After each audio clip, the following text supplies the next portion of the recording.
अभी लोकसभा का जो चुनाव हुआ, लोकसभा का चुनाव हुआ, भाजपा को 240 सीटें मिली, कांग्रेस पार्टी का भी 40 से 99 सीट मिल गया। लेकिन इस चुनाव में एक बात हुआ, कांग्रेस के सहारे इंडी गठबंधन उठ बैठा। अखिलेश यादव जी का 2-4 सांसद होता था तो वह 40 हो गया। बिहार में राजद का और इंडी गठबंधन का खाता नहीं खुलता था 2-3-4 बार से। बिहार में इंडी गठबंधन का, राजद का खाता नहीं खुलता था 2-4 बार से, लेकिन कांग्रेस के सहारे बल्ले बल्ले हो गया।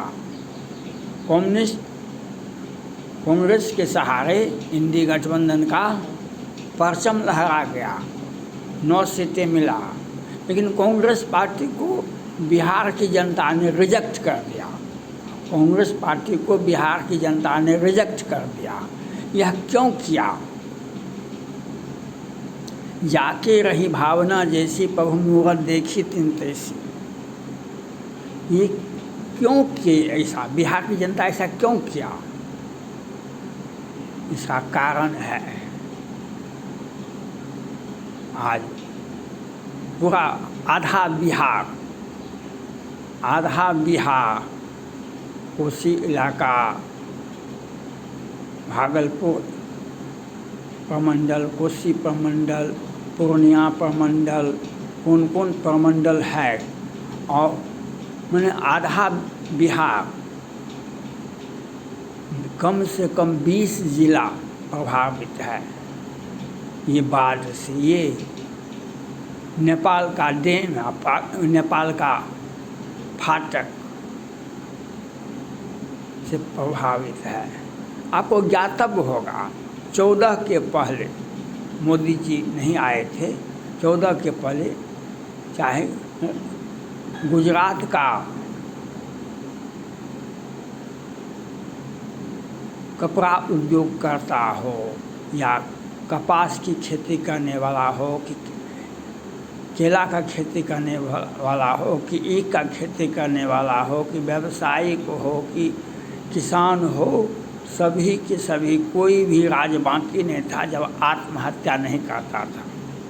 14 के पहले किसी कोई भी वर्ग हो, व्यवसायिक वर्ग हो, या किसान हो, या उद्यमी हो, सभी वर्गों में आत्महत्या होती थी।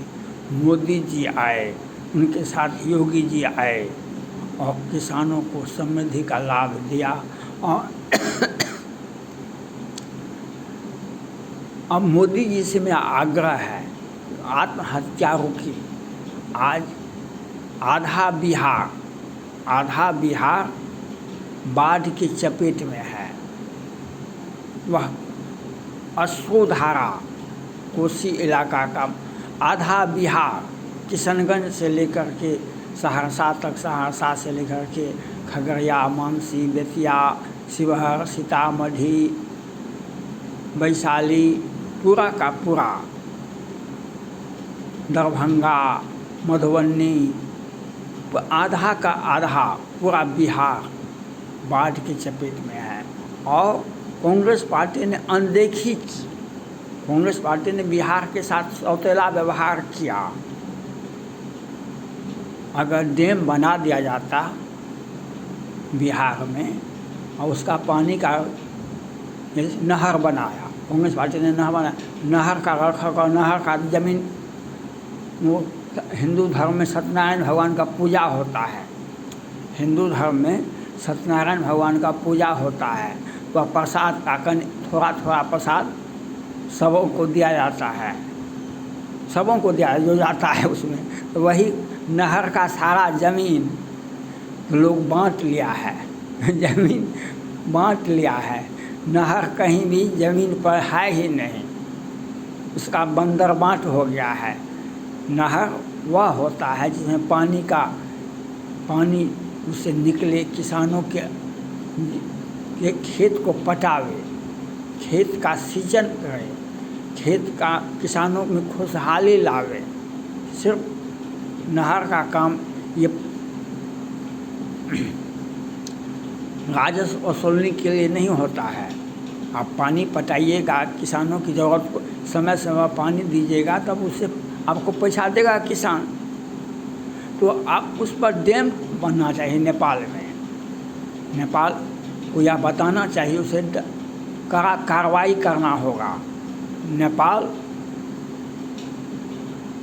हिंदू राष्ट्र, पूरे विश्व में एक ही मात्र हिंदू राष्ट्र है, वह नेपाल। लेकिन वह शुरू से ही भारत विरोधी रहा है। आज डैम का वह चाइना के इशारे पर पानी का वह 56 फाटक बना हुआ है और उसका खोल दिया गया है, पानी बहाव हो रहा है। उसका पानी की दशा नेपाल को चाहिए अपने उस साइड में पानी बहावे। भारत में, बिहार में पानी क्यों बहाता है? यह कौन रोकेगा? ये केंद्र सरकार रोकेगी। जो आप बिहार में जो पानी बह रहा है नेपाल का तराई का, वह क्यों बहेगा हमारे खेत में, हमारे घर में, हमारे राज्य में, हमारे देश में? उसको रोकना पड़ेगा। वह कौन रोकेगा? केंद्र सरकार को बिहार की जनता से कोई मतलब नहीं था। एक समय में तो उसके सभी सीट होते थे, लेकिन जनता से दूर होते चले गए। आज बिहार का जो दुर्दशा है, आज जो बाढ़ की स्थिति है, जा कर के देखें, एक एक प्रखंड में देखें, नवहट्टा में देखें, रात में जो वहाँ पर भयावह स्थिति है। महिषी का देखें, भयावह स्थिति है। कोई भी जिला अछूता नहीं है, लोग त्राहिमाम करते हैं। यह मोदी जी को चाहिए, मोदी जी ही कर सकते हैं। ये कांग्रेस पार्टी ने तो दिखा दिया, 50 वर्ष से सत्ता में रहा, तो कहाँ पानी का रखरखाव, पानी का बहाव, ये केंद्र सरकार का विषय है। विदेश नेपाल से समझौता करेगा, उसे दबाव बनाना पड़ेगा, अपने देश का पानी को अपने देश में बहाओ। दक्षिण चीन उधर बहाना चाहिए, बिहार में क्यों बहाएगा? आप कमज़ोर हैं तो आपके यहाँ तो हम कुछ भी कर सकते हैं। हमारे देश में, हमारे बिहार में क्यों पानी बहेगा नेपाल का? यह सोचने की बात है। ये कड़ा रूप से समझाने की बात है।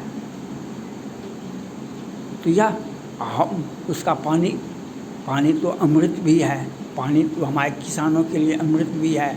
हम उसका, अगर पानी बहता है तो उसका उपयोग होना चाहिए। पनबिजली पैदा कीजिए, उससे उसका पानी को नदी में दूर दूर तक, नहर में दूर दूर तक उस पानी को ले जाइए, डैम बनाइए।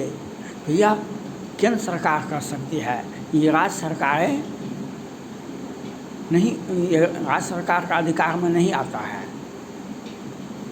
नेपाल से वार्ता केंद्र सरकार कर सकते हैं और मोदी जी ही कर सकते हैं, मोदी जी ही कर सकते हैं।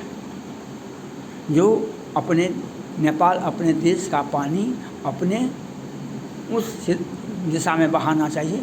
बिहार में क्यों बहेगा पानी? हमारे भारत में पानी क्यों बहेगा नेपाल का? यह कड़ा भाषा का प्रयोग प्रधानमंत्री को करना चाहिए। और पानी का अगर आपके देश में आता है तो उसका रखरखाव, उसका बहाव, उसका डैम, उसके लिए व्यवस्था, किसानों को वह पानी अमृत का काम करे, किसानों के खेत को पटवन का काम करे, किसानों के आँख से आंसू निकालने का काम नहीं करे। यह होना चाहिए। उसके लिए व्यवस्था करना पड़ेगा केंद्र सरकार को, सिंचाई विभाग को। यह देखना होगा जो आपको क्या करना है और आपने जो काम किया है। यह केंद्र सरकार का दुर्भावना रहा, केंद्र सरकार की लापरवाही रही, जो आज हम बिहारी लोग, बिहार के लोग के आँख से आंसू आता है। ये बाढ़ आता है, कुशहा कांड, कुशवाहा कांड 7-8 में हुआ था, 10,000 से अधिक लोग मर गए थे। तो वह वेदना बिहारी को सता रहा है, यादें सता रही है। आपको अगर किसी ने भीषण कष्ट दिया है तो वह आपको यादें सताता रहेगा, और जो उससे जो उत्पन्न हुआ, तो हम केंद्र सरकार से मांग करते हैं, आप पानी का रिसाव, पानी का जो बहाव होता है नेपाल से, या तो उसको बंद करें या भारत में उसका विस्तारीकरण करें पानी का, उसको पानी को सुरक्षित रूप से दूर दूर तक नदी में ले जाएं, नहर का विस्तार हो, डैम बने और उसको किसानों की आवश्यकता के मुताबिक उसमें पानी उनको उपलब्ध कराया जाए, जो पानी हमारे लिए अमृत का काम करेगा, किसानों को खुशहाली का काम करेगा और बिहार की जनता को आँख में आंसू नहीं देगा। इसके लिए केंद्र सरकार सोच सकती है कि केंद्र सरकार को यह काम करना चाहिए और प्रधानमंत्री को बिहार की जनता के प्रति एक हमदर्दी और एक व्यापक योजना बनाना चाहिए, जो किसानों को, बिहार की जनता के आँख में आंसू जो बहता है, ये वेदना का आंसू है, हमको खुशी का आंसू आपके आंखों में देखना चाहिए। थैंक्स।